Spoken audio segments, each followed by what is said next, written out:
Just want to address briefly some of the points that have been made by Target about our candidates. We think the issues here are, is there relevant operating experience on the board?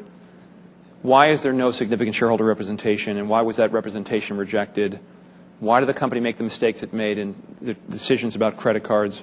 Why are they making some key basic corporate governance mistakes?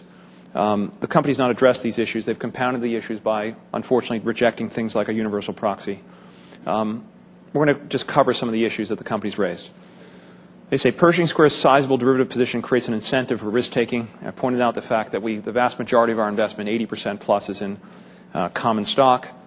Even if you look at proportions, the current board has a much smaller fraction of their investment in common stock than they have in options. We've been a huge buyer of stock and holder of stock over time. Management has not bought one share of stock in the last 5 years. The board and management have sold $429 million worth of stock over the last 5-year period of time. It's hard to be intensely shareholder-focused if you're simply been a net seller. The company said that Pershing Square has launched a proxy contest to push its real estate agenda. They keep referring to it. Bill Ackman's slate of nominees. I and other members of Pershing helped find these nominees, but that's really the only. We have no affiliation with me, and you have no obligation to vote for me if you don't want me on the board. In terms of real estate agenda, I've spent about a total of 5 minutes describing our real estate idea to our slate so they understood what it was. I didn't ask for their opinion on it, and I don't need it. I just want independent, fresh perspectives on the board. I wanted one real estate executive that I thought would understand and maybe be able to add some value to what we proposed. But this is not about a real estate slate. You can run a proxy contest. Carl Icahn wants to get Yahoo sold to Microsoft. He puts together a group of directors. Each of them commits that if they get on the board, they're going to push for a sale to Microsoft. This is not that. These are not 5 real estate executives I've sold on a plan that I'm trying to push forward. I'm just seeking your vote to get a vote in favor of a plan or not.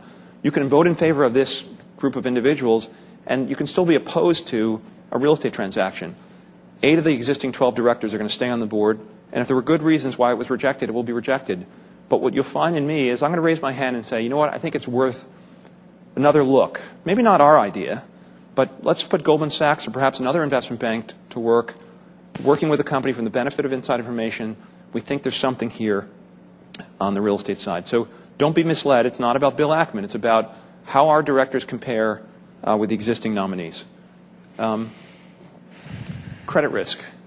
We are as intensely focused on credit risk as any other investor. In fact, we were short the credit world. We focus on businesses that are well capitalized. We expressed concern to Target when they were running a very large buyback program while still being in the credit card business. We urged the company to stop the buyback program in the fall of last year, and they did. So we're not, there are lots of hedge funds that push for leverage recaps and all kinds of other transactions to reduce credit rating and give people an opportunity to sell into an elevated stock price. It's not what we do. Every business that we've invested in is better off from a credit point of view after our involvement. On hasty selection, they said we picked these guys too quickly. And I guess I would say I think we did a good job in a matter of weeks finding very high-quality candidates that fit our criteria for independence and relevant expertise. While the company says it's inconsistent with the professional search required by good governance, you have to ask the question, did they go through some professional search process when they decided to re-elect 4 people that had already been on the board? Is Solomon Trujillo, is George Tamke, is Richard Kovacevic, is Mary Dillon, are they the single best people to fill those seats?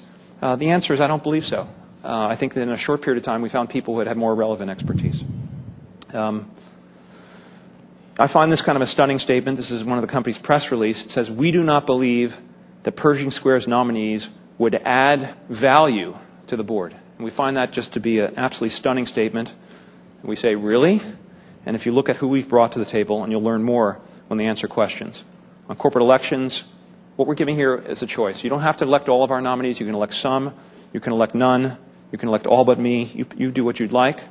This is about what's best for Target.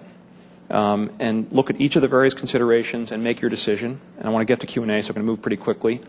The gold proxy card is the one you need to vote for any of these nominees. We prefer a universal proxy card. We can pick from either. But we do think if you were to choose, you would choose these directors. So with that, we'll go to Q&A, and I'll take a seat. So if my microphone's still working, we're going to open it up to questions from the audience. We're also going to get questions here on the TV from people on the web. So if you're